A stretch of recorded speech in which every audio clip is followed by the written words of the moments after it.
શ્રીમદ ભાગવતમ સ્કંદ ત્રીજો અધ્યાય 26મો ભૌતિક પ્રકૃતિના મૂળભૂત તત્વો. ભગવાન કપિલે આગળ કહ્યું, હે પ્રિય માતા, હવે હું તમને પરમ તત્વની વિવિધ શ્રેણીઓ વિશે કહીશ. તે જાણીને મનુષ્ય પ્રાકૃતિક ગુણોના પ્રભાવમાંથી મુક્ત થઈ શકે છે. મનુષ્ય પરમ તત્વ ભગવાનને કેવળ ભક્તિ દ્વારા જ જાણી શકે છે. કૃષ્ણને જાણવા એટલે કે કૃષ્ણને તેમની અંતરંગ ભક્તિ, તેમની અંતરંગ શક્તિ અને તેમની બહિરંગ શક્તિ, તેમના વિસ્તારો તથા તેમના અવતારો સહિત તેમના સકલ સ્વરૂપમાં જાણવા. કૃષ્ણને સમજવા માટે જ્ઞાનના અનેક જુદા જુદા વિભાગો છે. આ ભૌતિક જગત વડે બદ્ધ થયેલા માટે ખાસ કરીને સાંખ્ય તત્વજ્ઞાન છે. સાંખ્ય તત્વજ્ઞાનનું ભક્તિયોગ શાસ્ત્ર જાણવાથી મનુષ્ય પ્રાકૃતિક ગુણોથી મુક્ત થઈ શકે છે. ભૌતિક પ્રકૃતિના પ્રભાવમાંથી મુક્ત થયા પછી સનાતન આત્મા ભગવાનના ધામમાં પ્રવેશવાની પાત્રતા મેળવી શકે છે. જ્ઞાન આત્મ સાક્ષાત્કાર માટે પરમ સિદ્ધિ છે. તેનાથી ભૌતિક જગત પ્રત્યેની આસક્તિની ગ્રંથિઓ છેદાઈ જશે. શુદ્ધ આત્માના યોગ્ય જ્ઞાનથી અથવા તો આત્મ સાક્ષાત્કારથી મનુષ્ય ભૌતિક આસક્તિમાંથી મુક્ત થઈ શકે છે. પોતાની આધ્યાત્મિક સ્થિતિ જાણીને મનુષ્ય ભૌતિક બંધનમાંથી મુક્ત થઈ શકે છે. મનુષ્યએ પોતાના આત્માને જોવો જોઈએ અને પોતે શું છે તે જાણવું જોઈએ. દરેક વ્યક્તિગત આત્મા કૃષ્ણનો સનાતન સેવક છે. મનુષ્ય પોતે ભગવાનનો અભિન્ન અંશ છે અને ભગવાન સંગે રહી સેવા કરવાની તેની સનાતન અવસ્થા છે. એવી સમજમાં જ્યારે તે સ્થિર થાય છે ત્યારે તે આત્મ સાક્ષાત્કારી બને છે. અહંકારને લીધે અથવા તો ખોટા દેહાત્મ ભાવને લીધે મનુષ્ય માયાના ફંદામાં સપડાય છે, પરંતુ પોતે ભગવાન જેવા ચેતન આત્મતત્વને હોવાથી ગુણાત્મક રીતે ભગવાનના જેવા જ તત્વનો છે. જેવા કરવાની તેની કાયમી સ્થિતિ છે એવું જ્યારે જીવાત્મા જાણે છે ત્યારે તરત જ તે આત્મ સાક્ષાત્કાર પ્રાપ્ત કરે છે. ભૌતિક જગત પ્રત્યેની આસક્તિની ગ્રંથિને મનુષ્ય જ્યારે કાપી શકે છે ત્યારે તેની સમજણ જ્ઞાન કહેવાય છે. આત્મદર્શનમ એટલે કે જ્ઞાન વડે પોતાને જેવું સાચા જ્ઞાનના સંવર્ધન દ્વારા મનુષ્ય જ્યારે અહંકારમાંથી મુક્ત થાય છે ત્યારે તે પોતાને જુએ છે. સાંખ્ય તત્વજ્ઞાન પદ્ધતિને આત્મદર્શન પણ કહે છે. પૂર્ણ પુરુષોત્તમ પરમેશ્વર પરમાત્મા છે અને તે અનાદિ છે. તે પ્રકૃતિના ભૌતિક ગુણોથી પર છે અને ભૌતિક જગતના અસ્તિત્વની પેલે પાર છે. તે સ્વપ્રકાશિત છે. આપણા શરીરના એકે એક રોમકૂપમાં ચેતનાનો અનુભવ કરી શકીએ છીએ. આ વ્યક્તિગત ચેતના છે. તેવી રીતે પરમ ચેતના છે. સૂર્યપ્રકાશ લઘુ પ્રકાશનું ઉદાહરણ આપી શકાય. સૂર્યપ્રકાશ સર્વત્ર જોઈ શકાય છે, પરંતુ લઘુ પ્રકાશ તો અમુક હદમાં જ અનુભવી શકાય છે. તે જ પ્રમાણે આપણી ચેતનાનો બોધ આપણા શરીરમાં જ ની હદમાં જ હોઈ શકે, પરંતુ પરમ ચેતના અથવા તો ભગવાનના અસ્તિત્વની અનુભૂતિ સર્વત્ર થાય છે. તેમની આધ્યાત્મિક અને ભૌતિક એવી બે શક્તિઓ વડે સર્વત્ર વિદ્યમાન છે. આધ્યાત્મિક તથા ભૌતિક બંને શક્તિઓ બધે વ્યાપેલી જ છે અને એ જ ભગવાનના અસ્તિત્વનો પુરાવો છે. સર્વવ્યાપી ચેતનાનું અસ્તિત્વ ક્ષણિક નથી. તે આદિરહિત છે અને આદિરહિત હોવાને લીધે અંતરહિત પણ છે. જેમ આપણું ભૌતિક શરીર આપણા આત્માને આધારે શરૂ થયું છે, તેમ સમગ્ર વિરાટ વિશ્વ શરીર સર્વોપરી આત્માના આધારે શરૂ થયું છે. સર્જન શક્તિના સર્જનહાર ભગવાન છે. ભૌતિક જગતમાં સર્જન શક્તિ છે તે તો આપણે જોઈ શકીએ છીએ, પરંતુ તેઓ આસક્તિની હેઠળ નથી. તે આસક્તિથી પર છે. જેવી રીતે ચંદ્રનો પ્રકાશ સૂર્યપ્રકાશનું પુનરાવર્તન કરે છે, તેમ સૂર્યપ્રકાશ પણ બ્રહ્મ જ્યોતિનું પુનરાવર્તન છે. તે જ પ્રમાણે બ્રહ્મ જ્યોતિનો દિવ્ય જળહળાટ ભગવાનની દેહાંત ક્રાંતિનું પરિવર્તન છે. ભગવાનના દેહનું તેજ દિવ્ય લોકને પ્રકાશિત કરવા માટે પૂરતું હોવાથી ત્યાં સૂર્ય, ચંદ્ર કે અન્ય પ્રકાશની તથા વીજળીની જરૂર રહેતી નથી. સ્વયં જ્યોતિ શબ્દ દર્શાવે છે કે તેમાં કોઈ પણ ભૌતિક કે ભૌતિક પ્રક્રિયાનો જરા પણ પ્રભાવ હોતો નથી. ભગવાનના સર્વવ્યાપકતાનો વિચાર તેમના સાર્વત્રિક પ્રકાશને લીધે છે. આપણે અનુભવીએ છીએ કે સૂર્ય એક સ્થાને રહેલો છે, પરંતુ તેનો પ્રકાશ આસપાસના કરોડો માઇલ સુધી ફેલાયેલો છે. તે જ પ્રમાણે પરમ પ્રકાશ તેમના નિજધામ કે વૈકુંઠ કે વૃંદાવનમાં સ્થિત છે, છતાં તેમનો પ્રકાશ દિવ્ય લોકમાં જ નહીં, પરંતુ તેની પણ બહાર ફેલાયેલો છે. ભગવાન ભૌતિક અસ્તિત્વની પેલે પાર છે.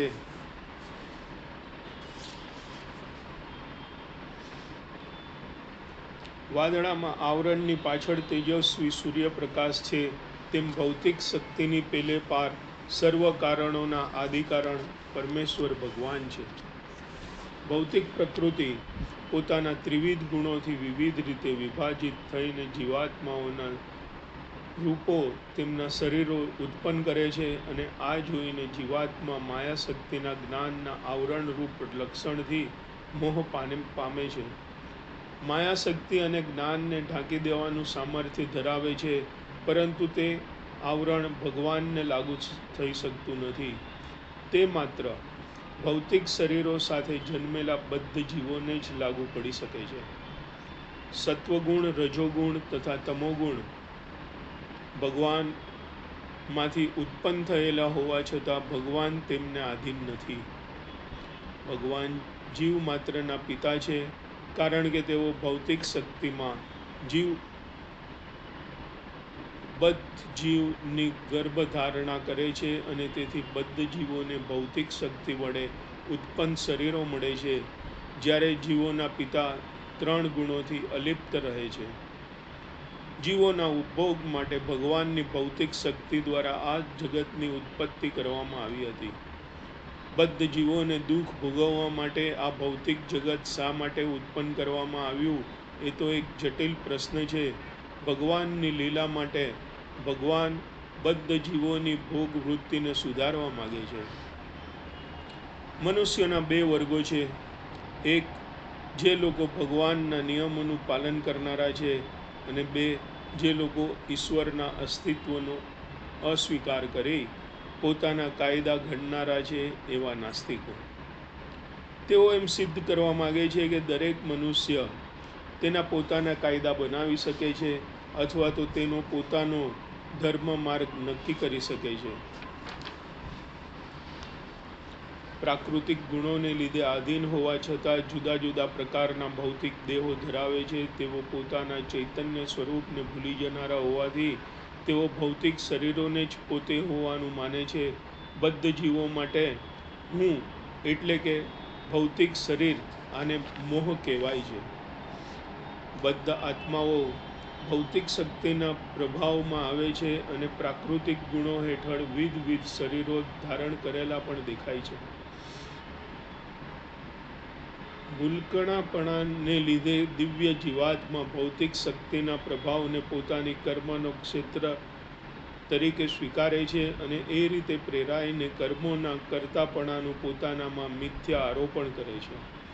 ભૌતિક શક્તિના પ્રભાવમાં જે કંઈ પણ કરવામાં આવે છે, તેને બદ્ધ જીવો સ્વપ્રેરિત માને છે. વાસ્તવમાં તેના અસ્તિત્વની શુદ્ધ અવસ્થામાં જીવ કૃષ્ણ ભાવનામાં હોવો જોઈએ.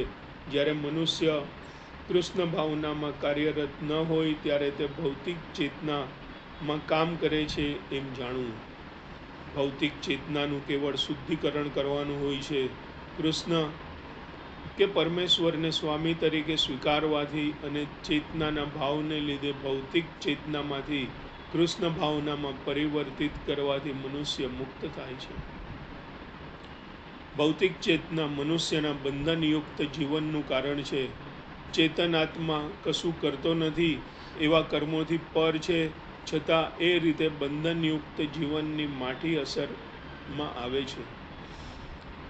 વાસ્તવમાં પરમેશ્વર ભગવાન જીવ માત્રના નેતા અને પાલન કરનારા છે. તેમની લીલા કોઈ પણ ભૌતિક પ્રવૃત્તિથી પર છે. બંધનયુક્ત જીવનમાં જીવાત્મા જાણે ભૌતિક શક્તિના હાથમાં કેદી હોય તેમ રહે છે. ભૌતિક શક્તિ જે કંઈ આદેશ આપે છે તે મુજબ બદ્ધ જીવ વર્તન કરે છે. ભગવાન કૃષ્ણ ભગવદ્ ગીતામાં કહે છે કે તેમની ભૌતિક શક્તિ માયા એવી તો જોરદાર છે કે તેને ઉલ્લંઘનીય છે. પરંતુ જીવાત્મા જો એટલું જ સમજી લે કે કૃષ્ણની સેવા કરવી એ તેની સાચી સ્વરૂપાવસ્થા છે અને આ સિદ્ધાંત ઉપર ચાલવાનો પ્રયત્ન કરે, તો તે ગમે તેવા બંધનમાં પડેલા હોય તો પણ માયાનો પ્રભાવ અદ્રશ્ય થઈ જાય છે. જો કોઈ જીવ નિસાધન દશામાં કૃષ્ણને શરણાગત થાય તો તે પોતાના આશ્રયમાં લે છે અને આ રીતે માયાનો અથવા તો બંધનયુક્ત જીવનનો પ્રભાવ દૂર થાય છે. ચેતન આત્મા ખરી રીતે સચ્ચિદાનંદ, સનાતન, આનંદમય અને જ્ઞાનમય છે. પરંતુ માયાની પકડમાં રહીને તે નિરંતર જન્મ, મૃત્યુ, જરા તથા વ્યાધિનું દુઃખ ભોગવતો રહે છે. સારાંશ: ભૌતિક પ્રકૃતિ પ્રત્યે તેની આસક્તિને લીધે બદ્ધ જીવને દુઃખ ભોગવવું પડે છે.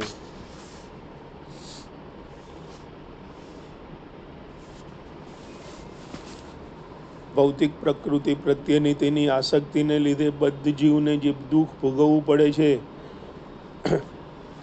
તેને ભૌતિક જડતામાંથી કાઢીને કૃષ્ણમાં વાળવી જોઈએ. ભગવાન જ્યારે આ ભૌતિક લોકમાં અવતરણ કરે છે ત્યારે તેઓ પોતાની શક્તિ આત્મા માયાથી જ ભક્તિ રૂપે આવે છે. તેઓ પોતાની ઈચ્છાથી આવે છે. એને તેમની લીલા કહેવાય છે. બદ્ધ જીવને 3 પ્રાકૃતિક ગુણો હેઠળ અમુક પ્રકારનું શરીર તથા ઇન્દ્રિયો ધારણ કરવાની ફરજ પડે છે. તેને પોતાની પસંદગી મુજબનું શરીર મળતું નથી. બીજા શબ્દોમાં કહી શકાય કે બદ્ધ જીવને સ્વતંત્ર પસંદગીની છૂટ નથી. તેના કર્મ અનુસાર અમુક પ્રકારનું શરીર ગ્રહણ કરવું પડે છે. જો તે ઈચ્છા કરે તો તે ચેતન આત્મા કૃષ્ણની સેવા કરવાનું પસંદ કરી સુખ દુઃખાત્મક બદ્ધ જીવનને બદલી શકે છે અને જીવાત્મા પોતે જ પોતાના સુખ દુઃખોનું કારણ છે, પરંતુ તે સનાતન સુખનું પણ કારણ થઈ શકે છે.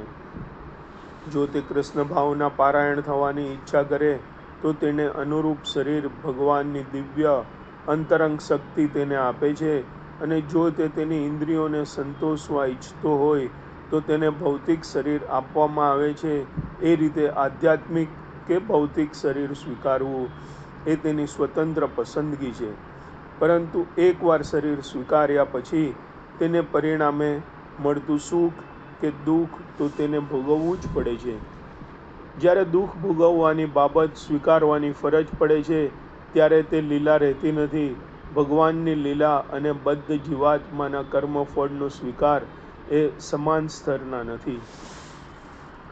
દેવહૂતિએ કહ્યું, હે ભગવાન, અમને સર્વોપરી પુરુષ તથા તેમની શક્તિઓના લક્ષણો સમજાવવાની કૃપા કરો. પ્રાકૃતિક ભગવાન તથા જીવાત્માઓ સાથે સંબંધ ધરાવે છે. ભાગવદ્ ગીતામાં ભગવાન કહે છે કે તેઓ માતા પ્રકૃતિ માં સંતાનો અથવા તો જીવાત્માઓનું ગર્ભાધાન કરે છે અને ત્યાર પછી જીવોની બધી યોનિઓ વ્યક્ત થાય છે. હવે દેવહૂતિ પ્રકૃતિ અને ભગવાન વચ્ચેના સંબંધ વિશે વધારે જાણવા માંગે છે. વેદશાસ્ત્રોમાં જણાવ્યું છે કે ભગવાનના દ્રષ્ટિપાતથી સમગ્ર ભૌતિક શક્તિમાં ગર્ભાધાન થાય છે અને ત્યારે સઘળા પદાર્થો ભૌતિક પ્રકૃતિમાંથી ઉત્પન્ન થાય છે. દેવહૂતિ જાણવા માગતી હતી કે ભગવાનના સંચાલન હેઠળ પ્રકૃતિ કેવી રીતે કામ કરે છે. જીવોનો ભૌતિક પ્રકૃતિ સાથેનો સંબંધ અને ભગવાનનો ભૌતિક પ્રકૃતિ સાથેનો સંબંધ સમાન સ્તરે નથી. જીવાત્મા અતિ સૂક્ષ્મ હોવાને કારણે ભૌતિક પ્રકૃતિ વડે તે બદ્ધ થાય છે. બદ્ધ જીવ અને ભગવાન વચ્ચેનો તફાવત એ છે કે ભગવાન ભૌતિક પ્રકૃતિના સ્વામી છે અને તેથી તેના નિયંત્રણને આધીન નથી.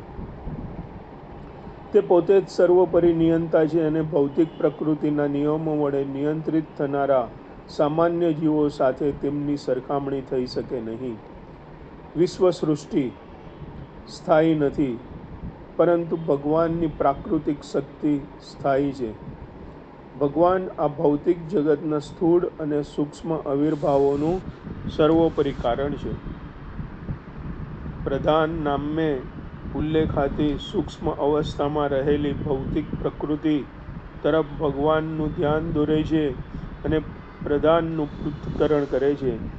પ્રધાન અથવા તો પ્રકૃતિનું સ્પષ્ટીકરણ એ છે કે પ્રકૃતિ બધા ભૌતિક તત્વોના ભિન્નતા રહિત એકંદર સરવાળો છે.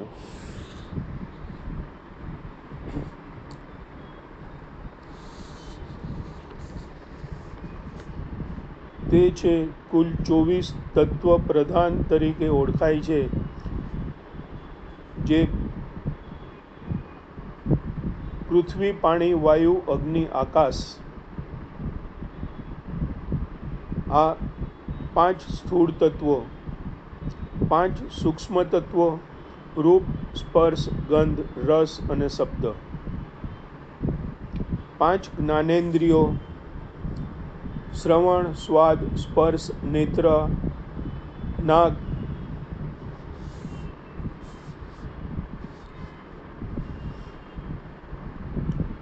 5 બાહ્ય કર્મ ઇન્દ્રિયો જીભ, હાથ, પગ, જનેન્દ્રિય અને મલોત્સર્ગ, અને 4 અંદરની ઇન્દ્રિયો એટલે કે મન, બુદ્ધિ, અહંકાર અને ચેતના. આ કુલ 4 ભૌતિક તત્વ અને 25મું તત્વ તે છે કાળ, જે ભૂત, વર્તમાન અને ભવિષ્ય.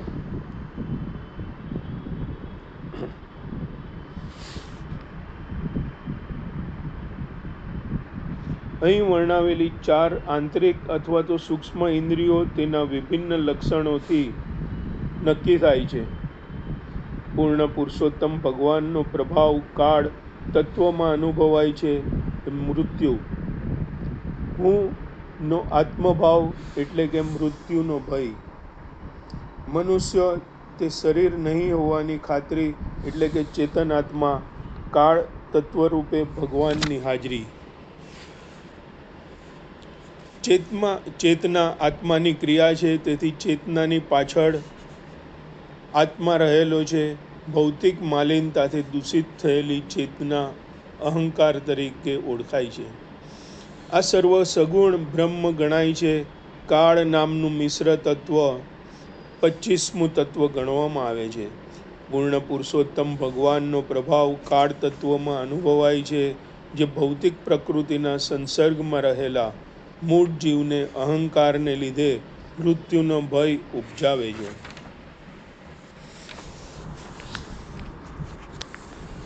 વાસ્તવમાં ચેતન આત્માને મૃત્યુનો ભય રહેતો નથી, પરંતુ દેહમાં જ હુંનો આત્મભાવ રાખવામાં આપણે ડૂબેલા હોવાથી મૃત્યુનો ભય વધે છે. મનુષ્યને જ્યારે પોતે શરીર નહીં હોવાની સંપૂર્ણ ખાતરી થાય છે, ત્યારે મૃત્યુનો ડરનો પ્રશ્ન રહેતો નથી, કારણ કે ચેતન આત્મા મૃત્યુ પામતો નથી. ચેતન આત્મા જો ભક્તિની આધ્યાત્મિક પ્રવૃત્તિમાં જોડાઈ જાય તો તે જન્મ મૃત્યુની ભૂમિકામાંથી પૂરેપૂરો મુક્ત થઈ જાય છે. ભૌતિક શરીરમાંથી સંપૂર્ણ આધ્યાત્મિક મુક્તિ એ જ તેની પછીની સ્થિતિ છે. મૃત્યુનો ભય કાળ અથવા કાળ તત્વનું કાર્ય છે, જે પૂર્ણ પુરુષોત્તમ ભગવાનના પ્રભાવનું દર્શન કરાવે છે. બીજા શબ્દોમાં કહીએ તો કાળ વિનાશક છે. જે કંઈ સર્જાય છે તે વિનાશ તથા વિલયને આધીન છે. કાળનું તે કાર્ય છે. કાળ એ ભગવાનનું પ્રતિનિધિત્વ ધરાવે છે. માટે કાળ તત્વ રૂપે ભગવાન આપણી સમક્ષ ઊભા છે એમ માનવું જોઈએ. અવ્યક્ત પ્રકૃતિ જ્યારે ભગવાનના દ્રષ્ટિપાતથી ગતિશીલ બને છે ત્યારે તે જુદી જુદી રીતે વ્યક્ત થવા માંડે છે. બીજી રીતે કહી શકાય કે ભૌતિક પ્રકૃતિ ભગવાનના સંપર્ક વગર કોઈ પણ પ્રકારનું સર્જન કરી શકે નહીં. પોતાની શક્તિઓ પ્રદર્શિત કરીને પૂર્ણ પુરુષોત્તમ ભગવાન પોતાની જાતને અંદર પરમાત્મા રૂપે અને બહાર કાળ રૂપે રાખીને બધા વિભિન્ન તત્વોને સંમવિત કરે છે. પરમાત્મા વ્યક્તિગત આત્માની બાજુમાં રહીને સાક્ષી તરીકે કાર્ય કરે છે.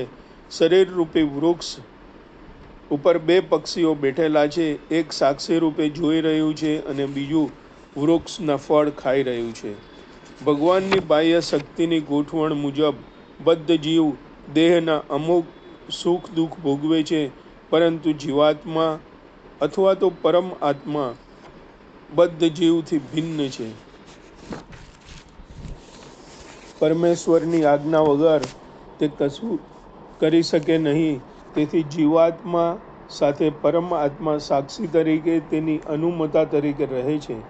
જીવાત્મા સ્વરૂપાવસ્થાથી ભગવાનના અભિન્ન અંશ હોવાથી ભગવાન જીવાત્મા પ્રત્યે ઘણી મમતા રાખે છે. કમનસીબે જીવાત્મા જ્યારે બાહ્ય શક્તિ વડે મોહમાં પડે છે ત્યારે ભગવાન સાથેના પોતાના સનાતન સંબંધ ભૂલી જાય છે. પરંતુ જેવો તે પોતાની સ્વરૂપાવસ્થાને પરત્વે સભાન થાય છે કે તરત જ તે મુક્ત થઈ જાય છે. બદ્ધ જીવની આંશિક સ્વતંત્રતા તેમની તટસ્થ અવસ્થામાં દેખાય છે.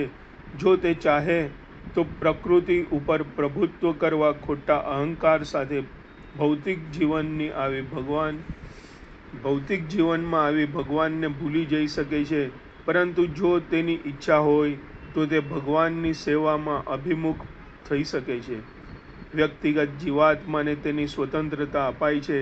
ભગવાનની સેવામાં અભિમુખ થતાં જ તેના બદ્ધ જીવનો અંત આવે છે અને તેનું જીવન સફળ થાય છે. પરંતુ પોતાની સ્વતંત્રતાનો દુરુપયોગ કરવાથી તે ભૌતિક જીવનમાં પ્રવેશે છે. છતાં ભગવાન એવા દયાળુ છે કે પરમાત્મા તરીકે તેઓ હંમેશા બદ્ધ જીવની સાથે જ રહે છે. ભૌતિક શરીરથી મળતા સુખ અથવા દુઃખ ભોગવવાથી ભગવાન અળગા રહે છે. તે તો જીવની સાથે માત્ર સાક્ષી તરીકે જ રહે છે, જેથી જીવાત્મા તેના સારા કે માઠા કર્મોનો ફળ પ્રાપ્ત કરી શકે. ભૌતિક પ્રકૃતિના ગર્ભધાન વિશે ભગવાનના 14મા અધ્યાયમાં 3 શ્લોકમાં વર્ણન કરવામાં આવ્યું છે. ભૌતિક પ્રકૃતિનું પ્રારંભિક તત્વ મહાતત્વ અથવા તો તમામ વૈવિધ્યનું ઉત્પત્તિ સ્થાન છે. ભૌતિક પ્રકૃતિના પ્રધાન તેમજ બાહ્ય કહેવાતા ભગવાન ગર્ભધારણા ધારણ કરે છે અને તેથી વિવિધ પ્રકારના જીવોનો જન્મ થાય છે. ગર્ભધારણા થયા પછી ભૌતિક પ્રકૃતિ સર્વે પ્રકારના જીવોને જન્મ આપે છે અને સર્વશ્રેષ્ઠ જીવાત્મા બ્રહ્માજીથી માંડીને તુચ્છ કીડી સુધીના અનેકવિધ રૂપો ધરાવતા જીવો ઉત્પન્ન કરે છે. એટલે બધા જ પ્રકારની યોનિઓ, દેવો, માનવો, પશુ, પક્ષી, પ્રાણીઓ જે કંઈ પણ વ્યક્ત થાય છે તે માતા પ્રકૃતિ છે અને તે ભગવાન બીજ આપનારા પિતા છે.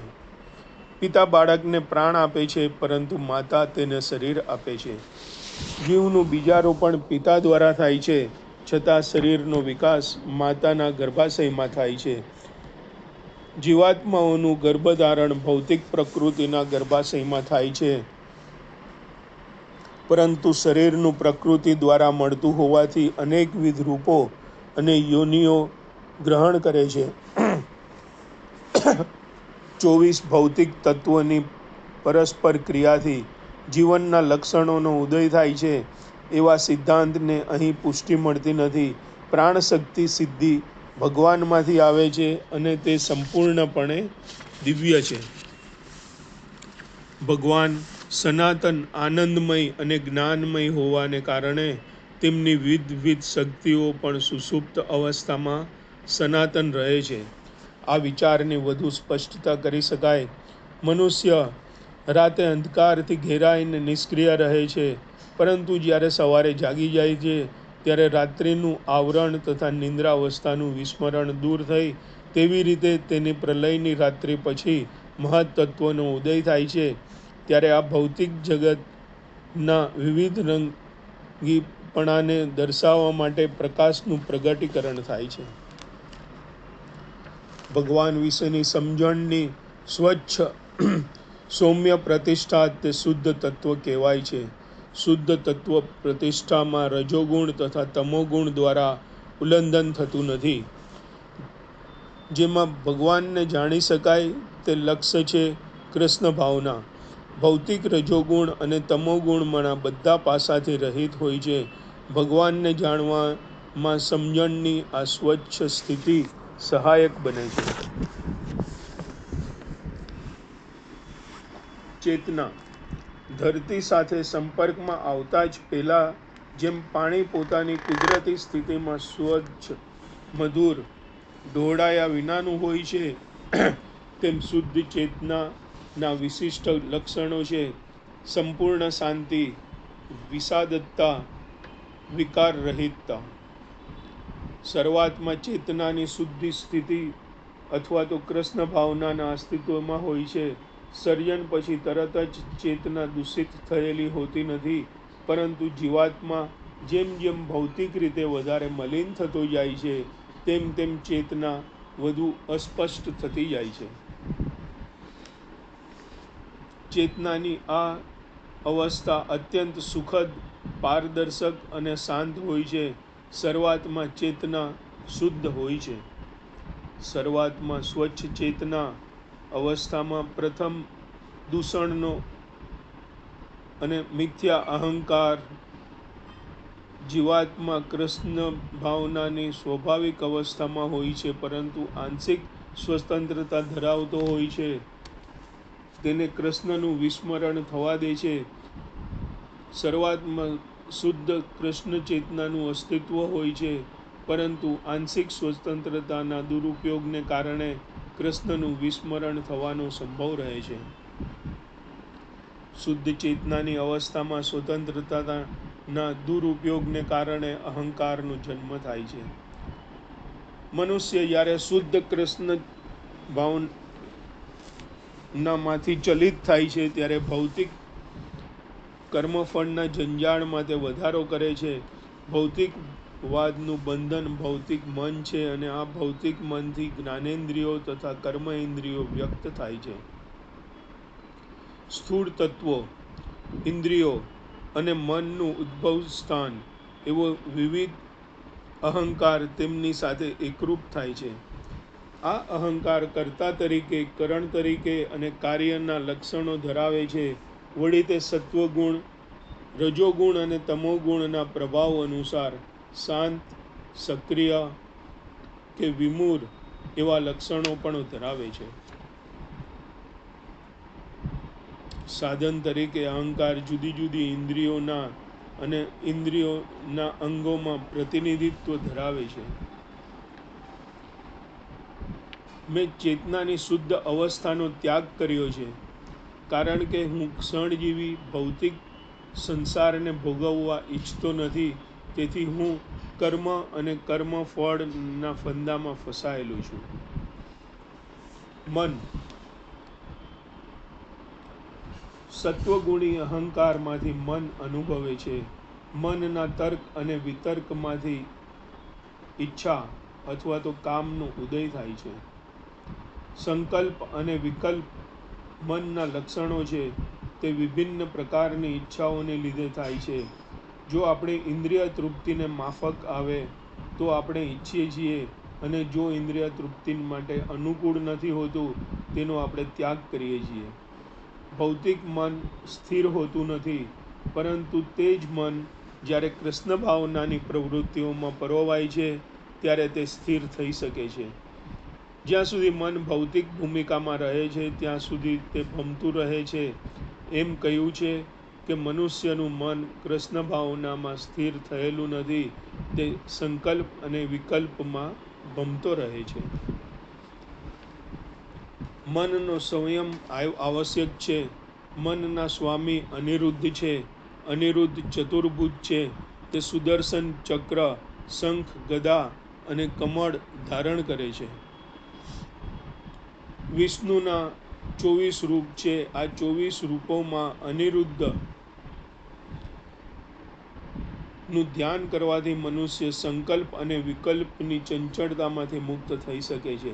મનુષ્યનું મન જ્યારે અનિરુદ્ધ ઉપર એકાગ્ર થાય છે ત્યારે તે ધીમે ધીમે ભાગવત સાક્ષાત્કાર પામે છે. તે કૃષ્ણ ભાવનાની શુદ્ધ શક્તિને પામે છે અને યોગનું અંતિમ ધ્યેય છે. બુદ્ધિ. બુદ્ધિ એ પદાર્થને જાણવા માટેની વિવેક શક્તિ છે અને તે ઇન્દ્રિયોની પસંદગી કરવામાં મદદ કરે છે. તેથી બુદ્ધિને ઇન્દ્રિયોના માલિક ગણવામાં આવે છે. જ્યારે મનુષ્ય કૃષ્ણ ભાવના પારાયણની પ્રવૃત્તિમાંથી સ્થિર થાય છે ત્યારે બુદ્ધિ પૂર્ણત્વ પામે છે.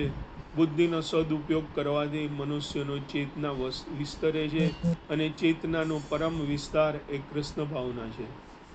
બુદ્ધિના વિવિધ લક્ષણો આ પ્રમાણે કહેવાયા છે: સંશય, નિશ્ચય, સમજ, ગેરસમજ, સ્મરણ શક્તિ, નિંદ્રા, જે તેમના જુદા જુદા કાર્યોથી નક્કી થાય છે.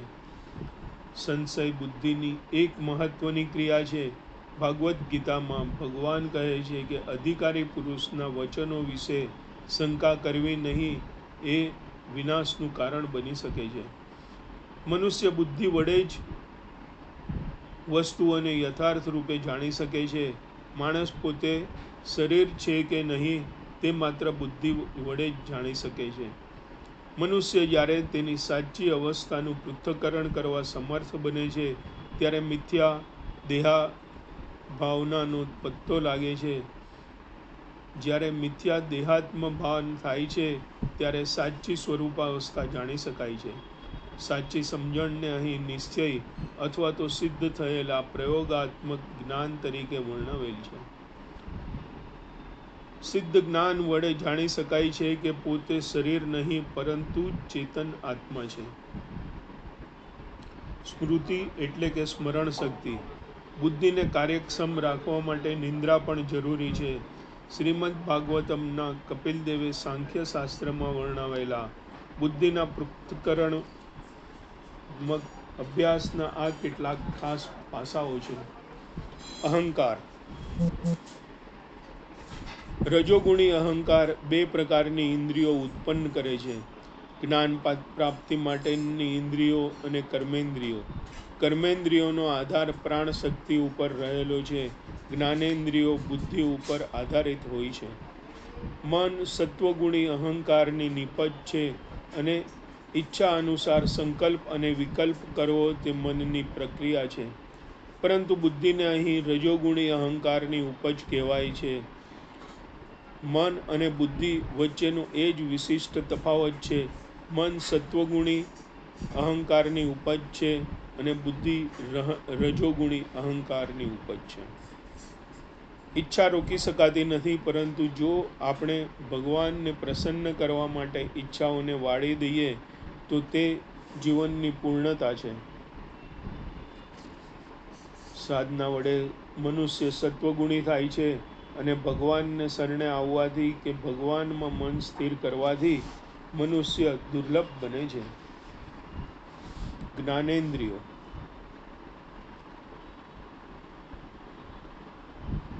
અને કર્મેન્દ્રિયો. જ્ઞાનેન્દ્રિયો અને કર્મેન્દ્રિયો બંને રજોગુણી અહંકારની પેદાશો છે. જે મનુષ્ય બહુ રજોગુણી હોય છે તેઓ ઘણા જલ્દી ભૌતિક વસ્તુઓ સંપાદન કરી શકે છે. કૃષ્ણ ભાવનામાં રહેલા મનુષ્ય જો કે ભૌતિક દ્રષ્ટિથી ગરીબ દેખાય છે, છતાં તે ખરેખર ગરીબ નથી. કૃષ્ણ ભાવનામાં રહી જ્યારે ઇન્દ્રિયોનું શુદ્ધિકરણ થાય છે ત્યારે ભગવાનમાં તે પરોવાઈ જવું એને શુદ્ધ ભક્તિ કહે છે.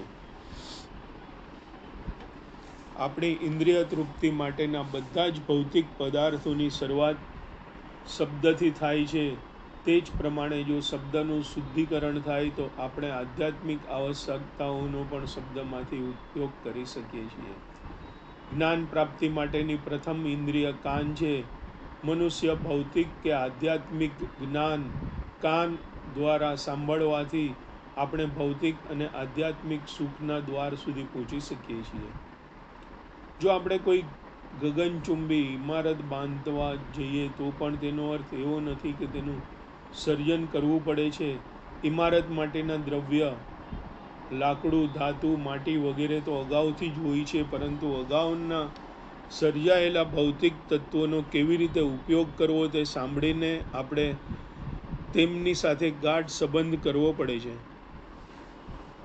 સર્જન માટેની આધુનિક આર્થિક ઉન્નતિ પણ શ્રવણ દ્વારા જ પેદા થાય છે, અને તે પ્રમાણે યોગ્ય સ્થાનેથી શ્રવણ દ્વારા આધ્યાત્મિક પ્રવૃત્તિઓ માટેનું અનુકૂળ ક્ષેત્ર રચી શકાય છે.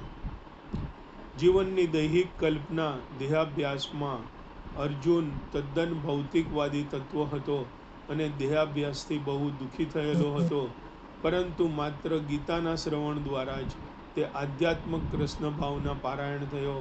અને શ્રવણ ઘણું મહત્વપૂર્ણ છે, તેમ આધ્યાત્મિક સામગ્રી માટે પણ તે લાગુ પડે છે. શબ્દ સાચું જ્ઞાન ધરાવતા વિદ્વાનો શબ્દોની વ્યાખ્યા કરે છે કે શબ્દ પદાર્થનો વિચાર અથવા તો અર્થ આપે છે. દ્રષ્ટિ, આહાર રહેલા બોલનારાની હાજરીનો નિર્દેશ કરે છે અને આકાશ એ સૂક્ષ્મ તત્વોનો સમાવેશ કરે છે. જ્યારે આપણે શ્રવણ અંગે કહીએ છીએ ત્યારે કોઈ બોલનાર હોવો જોઈએ, અને બોલનાર વિના સાંભળવાનો પ્રશ્ન જ રહેતો નથી. વેદ જ્ઞાન અપુરુષ કહેવાય છે. ભૌતિક રીતે ઉત્પન્ન થયેલા કોઈ મનુષ્ય વડે ન કહેવાયેલું. શ્રીમદ ભાગવતમના આરંભમાં જ કહેવાયેલું છે કે બ્રહ્મનો શબ્દ અથવા તો વેદ બ્રહ્માના હૃદયમાં પ્રવિષ્ટ કરવામાં આવ્યો હતો. તે વિદ્વાન કેવી રીતે થયા? બ્રહ્માએ પ્રથમ ઉત્પન્ન થયેલા જીવ હતા. તેમણે કોણે કહ્યું? તે વખતે બીજું કોઈ હતું નહીં, તો તેમને જ્ઞાન આપનાર કોણ હતા? બ્રહ્મા તો એકમાત્ર જીવાત્મા હતા. તેથી જીવ માત્રના હૃદયમાં પરમાત્મા તરીકે વિરાજતા ભગવાને જ તેમને હૃદયમાં વેદ જ્ઞાન આપ્યું હતું. વેદ જ્ઞાન ભગવાને કહેલું છે, અને તેથી ભૌતિક જ્ઞાનથી તે દોષ રહિત છે. ગુરુ શિષ્ય પરંપરાની અધિકૃત વ્યક્તિ પાસેથી ભાગવદ્ ગીતાનું શ્રવણ કરવાથી ઈશ્વરનું જ્ઞાન સમજી શકાય છે. આકાશ જ્યારે આપણે દર્શન જોવા વિશે કહીએ છીએ ત્યારે આકાશ કે રૂપ હોવું જોઈએ. આપણી ઇન્દ્રિયો અનુભૂતિનો પ્રારંભિક અનુભવ આકાશ છે. આકાશ રૂપની શરૂઆત છે, અને આકાશમાંથી બીજા રૂપો નીકળે છે. તેથી જ્ઞાન અને ઇન્દ્રિય અનુભૂતિ વસ્તુઓ આકાશમાંથી શરૂ થાય છે. આકાશી તત્વોના કાર્યો, લક્ષણો આ પ્રમાણે જોઈ શકાય છે. જીવ માત્રના બાહ્ય તેમજ આંતરિક અસ્તિત્વ માટે આકાશની સગવડ આપવી, અર્થાત પ્રાણવાયુ, ઇન્દ્રિયો અને મનને કાર્યક્ષેત્ર આપવું. મન, ઇન્દ્રિયો અને પ્રાણ શક્તિ અથવા તો જીવાત્મા રૂપ ધરાવે છે, જો કે નરી આંખે તે દ્રષ્ટિગોચર થતા નથી. રૂપ આકાશમાં સૂક્ષ્મ ગૂઢ અસ્તિત્વ ધરાવે છે, અને આંતરિક રીતે શરીરમાંની નાડીઓ અને પ્રાણવાયુના સંચાર તરીકે તે અનુભવાય છે. બાહ્ય રીતે ઇન્દ્રિયો વિષયોના અદ્રશ્ય રૂપો છે. અદ્રશ્ય ઇન્દ્રિયો વિષયો ઉત્પન્ન કરવા એ આકાશી તત્વનું બાહ્ય કાર્ય છે, અને પ્રાણવાયુ અને રક્તનું અભિસારણ કરવું એ તેની આંતરિક પ્રવૃત્તિ છે. આકાશમાં ગૂઢ રૂપે અસ્તિત્વ ધરાવે છે એ તો આધ્યાત્મિક વિજ્ઞાને જેનાથી આકારો અને તસવીરો એક સ્થળેથી બીજા સ્થળે આકાશી તત્વોની ક્રિયા વડે મોકલાય છે, તે દૂરદર્શનના ટ્રાન્સમિશન દ્વારા પુરવાર કરી બતાવ્યું છે. તે અંગે અહીં બહુ સરસ ઉલ્લેખ કરવામાં આવ્યો છે કે કે આ શ્લોક મોટા વૈજ્ઞાનિક સંશોધનો કાર્ય માટે આધારરૂપ થઈ શકે તેમ છે, કારણ કે આકાશી તત્વોમાં સૂક્ષ્મ રૂપે કેવી રીતે ઉત્પન્ન થાય છે, તેમના લક્ષણો અને તેમના કાર્યો શું છે. પાણી, અગ્નિ, વાયુ, પૃથ્વી નામના દેખાતા તત્વો કેવી રીતે સૂક્ષ્મ રૂપમાંથી વ્યક્ત થાય છે તે અંગે પણ અહીંયા સ્પષ્ટતા કરવામાં આવેલી છે. વિચાર, લાગણી, ઈચ્છા કરવાની માનસિક પ્રવૃત્તિઓ કે ક્રિયા પણ આકાશની તત્વની ભૂમિકા પર થતી ક્રિયાઓ છે. ભાગવત કરેલા વિધાન કે મૃત્યુ સમયની માનસિક અવસ્થા બીજા જન્મની નો પાયો છે તે અંગે પણ આ શ્લોકમાં કહેવામાં આવેલું છે. સૂક્ષ્મ રૂપમાંથી સ્થૂળ તત્વોના વિકાસ થવાને લીધે ત્યારે તક ઊભી થાય છે, જ્યારે માનસિક અસ્તિત્વ વાસ્તવિક રૂપમાં રૂપાંતરિત થાય છે. સમય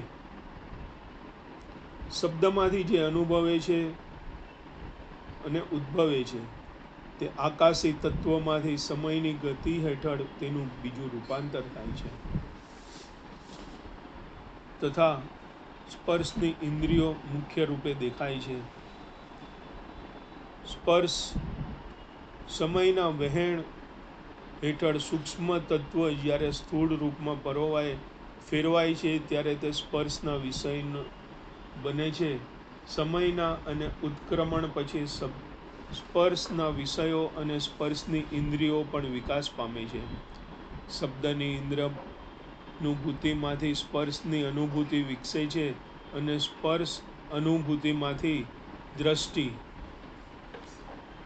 અનુભૂતિ વિકસે છે. આપણા ઇન્દ્રિયગમ્ય વિકાસોમાં ક્રમશઃ વિકાસની આ પ્રક્રિયા છે. કોમળતા અને કઠિનતા, ઠંડી અને ગરમી સ્પર્શના વિશિષ્ટ લક્ષણો છે અને તે સ્પર્શ વાયુનું સૂક્ષ્મ સ્વરૂપ છે. સ્પર્શાનુભૂતિ રૂપની સાબિતી છે. વાસ્તવિકતામાં વસ્તુઓની અનુભૂતિ બે અલગ અલગ રીતે થાય છે. તે કાં તો કોમળ અને કઠણ હોય અથવા તો શીત કે ઉષ્ણ હોય છે. સ્પર્શેન્દ્રિયો આ અનુભવી શકાય છે એવી ક્રિયા આકાશમાંથી ઉત્પન્ન થયેલા વાયુના વિકાસક્રમનું પરિણામ છે. વાયુ હલનચલન કરવામાં, મિશ્રણ કરવામાં, શબ્દ અને અન્ય તન્માત્રાના વિષયોના સંયોગથી કરવામાં અને સર્વ ઇન્દ્રિયોને યોગ્ય કાર્યશક્તિ આપવામાં વાયુનું કાર્ય પ્રદર્શિત થાય છે.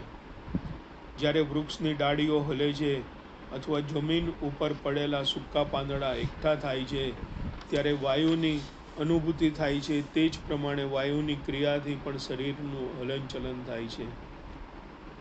લકવો, નર્વસ બ્રેકડાઉન, માનસિક વ્યાધિ, ગાંડપણ, બીજા ઘણા રોગો ખરેખર તો વાયુના અપૂરતા પરિણામને લીધે થાય છે. આયુર્વેદ પદ્ધતિમાં આ રોગોનો ઇલાજ વાયુના પરિભ્રમણના આધારે કરવામાં આવે છે. શરૂઆતથી જ જો વાયુના પરિભ્રમણ અંગે મનુષ્ય કાળજી રાખે તો આવા રોગો થઈ શકે નહીં. ક્રિયા ઉપર માલિકી હોવાથી આપણી લાગણી પણ વાયુની પ્રવૃત્તિને લીધે જ થાય છે. ગંધ પારખવાની શક્તિ પણ હવાને કાર્યને લીધે જ મળે છે. દેવ સ્પર્શ તન્માત્રા વાયુની એકબીજા પર થતી ક્રિયા અને આકાશી તત્વોમાંથી ઉત્પન્ન મનની શક્તિના કારણે જીવને પૂર્વકર્મ અનુસાર જીવન પ્રાપ્ત થાય છે. જીવાત્મા એક રૂપમાંથી બીજા દેહમાં દેહાંતર કરે છે.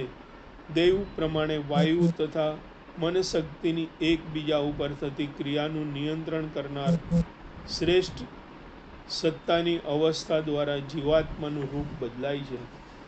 રૂપ ઇન્દ્રિય જ્ઞાનના વિભિન્ન પ્રકારોનો સંયોગ છે અને દેવ નિર્મિત કર્મો એ મનસ્થિતિ અને વાયુની પરસ્પરની યોજના છે.